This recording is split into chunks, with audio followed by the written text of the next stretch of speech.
Hi, I'm Tom McIntyre, the fellow behind the BehaviorAdvisor.com website, where we promote positive and respectful ways of helping kids make better behavior choices. Before we get into our discussion of the Diagnostic and Statistical Manual of the American Psychiatric Association, let me ask you a few questions. What is your level of familiarity with DSM? Either you're quite knowledgeable in the topic or, DS? And which condition has the greatest incidence level in our society? Autism or conduct disorder? Lastly, would you consider LD, learning disabilities, to be a mental disorder? Remember that you heard it here first. Late December 2010, that in early spring 2013, many individuals with mental health problems will no longer suffer from those conditions. Conversely, many disorder-free individuals will, on that date, become mentally ill. Do I claim to have the soothsaying power of a Nostradamus? Am I the reincarnation of Gene Dixon? Am I merely using illusionatory prestidigitation a la Kreskin? Nope. I'm just reading up on the proposed changes to the DSM, the Diagnostic and Statistical Manual of the American Psychiatric Association, for its 5th edition, due out in May 2013. Let's take a peek at what we expect to see in the way of changes in DSM-5. My goodness, LD is a mental health issue? And there's Asperger's. In 1994, Asperger's disorder, marked by normal intelligence and expressive language abilities, but often ritualized single-topic communication and pesky social skills, made the DSM-4. When DSM-5 comes out, the DSM-IV-tr disorder may be absent. Why, you ask? It seems that research comparing and contrasting Asperger's and high-functioning autism fails to find a difference between the two conditions. Overlap between the two disorders is problematic, with over 40% of kids diagnosed with Asperger's or other autistic spectrum labels meeting the criteria for high-functioning autism. If the proposed changes are adopted, kids with Asperger's will be reclassified as having high-functioning autism. While that overlap is no doubt a problem, I think that trying to fit all people with Asperger's into the high-functioning autism category is just fraught with problems. Personally, I'll miss Asperger's kids and trying to get them to change conversational topics. Let's see, for conduct disorder, we'll have new criteria for its identification. We'll also have a new condition known as temper dysregulation with dysphoria. It'll probably take in many of the kids with conduct disorder who are presently labeled bipolar to get the insurance coverage for treatment. Learning disabilities will be revised. Looks like gender identity disorder is going to get a more palatable name. Rhett's disorder eliminated. Come on, let's take a look at an excerpt from the overview section of this informative and entertaining podcast. And not so distant past, if the mind was diseased, we used to use interventions such as trephining, bleeding, and lobotomy. Trephining? Boy, I need that like I need a hole in the head. Bleeding? Well, I do that twice a year at the Red Cross Donation Center. And lobotomy?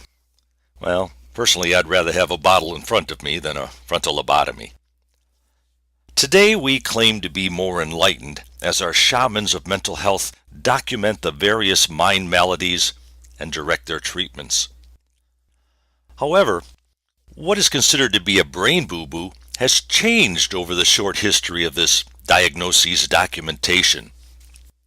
The preparation for each revision of DSM has spurred debate over which illnesses, syndromes, and patterns of behavior should be included or excluded from the Psychiatric Disorders Handbook.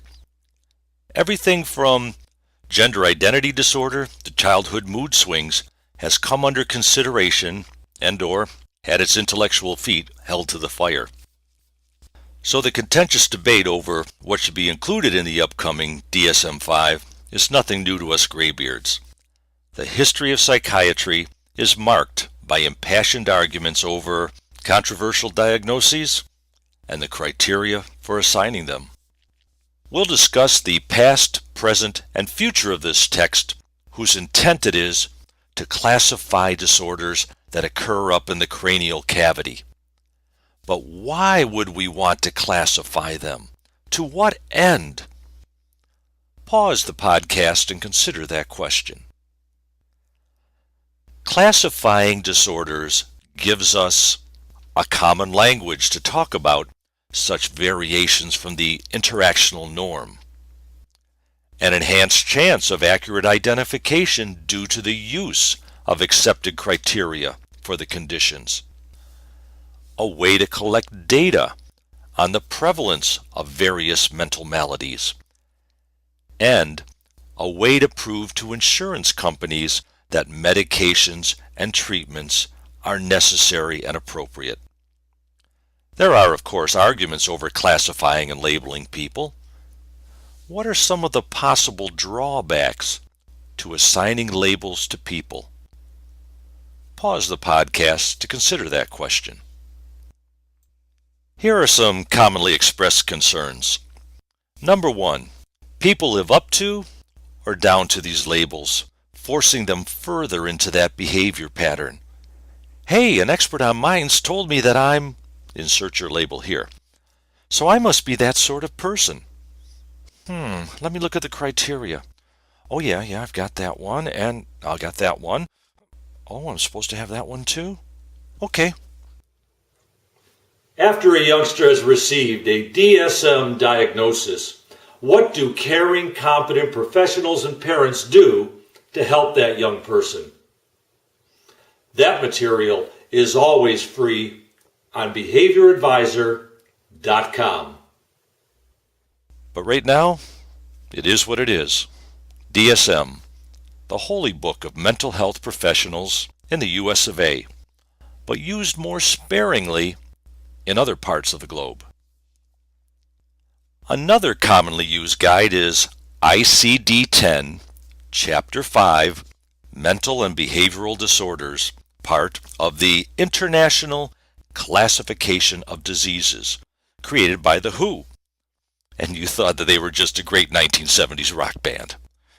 Oops, I see from my notes that WHO stands for World Health Organization. WHO, okay. The ICD is used more so in Europe and other parts of the world. You should know that the numbers, the coding system used in the DSM, is aligned with the codes used in the ICD. However, if you're interested in continuing this in-depth, informative, and humorous presentation regarding the history of DSM, its present controversies, what the future holds, its sister publication, the International Classification of Diseases, Chapter 5, then head to behavioradvisor.com, click on the shop button, and there you'll see the 45-minute, 4-part series on the Diagnostic and Statistical Manual. For just $4.99, a bargain at twice the price, you can pick it up. I'm hoping that the DSM, in its future revision, will someday be a laminated 3x5 index card with the following printed upon it. Criteria for diagnosis. Needs supports to more ably function in society. Label. Fellow citizen of the granite planet we share. Treatment. Provide whatever supports are necessary to enhance functioning. That is my... What do you mean you're going to raise my taxes to pay for it? Hey, why can't they get their heads on straight by themselves? Why should I be paying for these misfits? Those psychiatrists are puppets of Big Farm. No, officer, I don't want to go with the nice men in the white coats. Nuts. No, thank you, I'm not hungry. Hey, where are you taking me? Let go!